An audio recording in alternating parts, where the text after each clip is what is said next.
I used to, yes.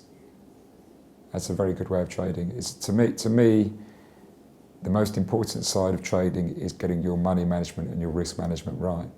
Scaling is a great way of getting extra leverage whilst managing your risks and managing your downside. So I can give you an example of if I really liked a particular move, I'd spend some time trying to get the trade on in a small way, maybe 50%, maybe 30%.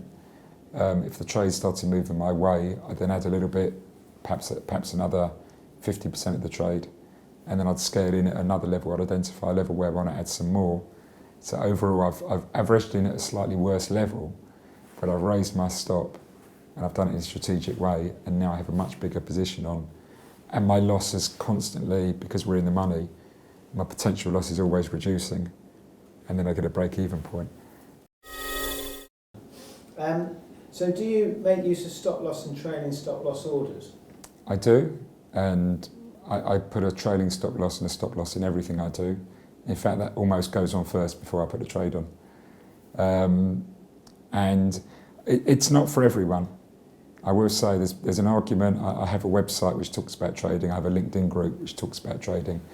And this has been quite a heated topic over the years, where some people say never trade with a stop loss. It'll take you out of positions. For other people, they absolutely must have one. And that again goes back to this personality aspect. If you're a longer term trader, if you're a macro trader, you don't want to get taken out by the volatility. So I always say have a mental stop loss, and maybe have a final stop loss. Write it down somewhere so you don't change it. Short-term traders, you can get killed in volatile environments. I believe you should always have a stop loss. But again, some people have that level of discipline within them. I never had it. So for me, it worked. So again, it's one of those things, different personalities, different approaches. And what about leverage? Leverage, again, it worked with, to me, that was all part of the whole risk management process. So if I had some profit, I could add some more leverage. And as the market moved and my stop loss was getting raised the whole time, it goes back to that scaling in. So my leverage would increase. It was also very much related to how far my stop loss was. So rather than decide how far it was in terms of points, I'd work out how much money I'm willing to lose. That was the first thing I always identified.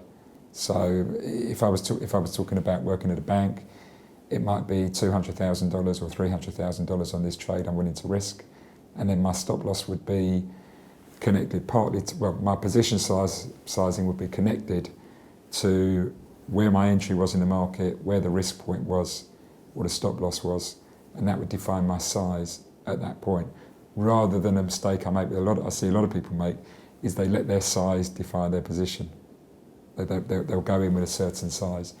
I always say, decide how much you're willing to lose at that point. Measure how far there is between a stop.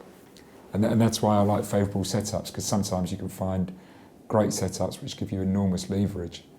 And if you have a strategy for scaling in, especially if there's a large move ahead of them, then you can really use your leverage to a high degree. Do you have a typical stake size?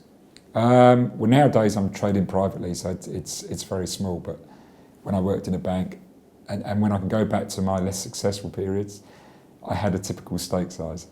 When and as I suppose I evolved and I grew and I became more conscious of that, my stake size would change depending on how much I was willing to lose.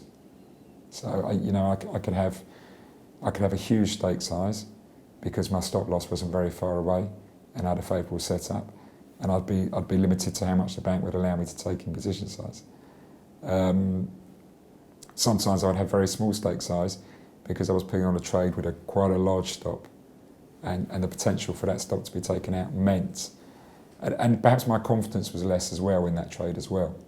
So I would constantly adjust it to how much I was willing to lose on that trade and how confident I was for that trade. But I could tell you what, the less confidence ones usually made more money.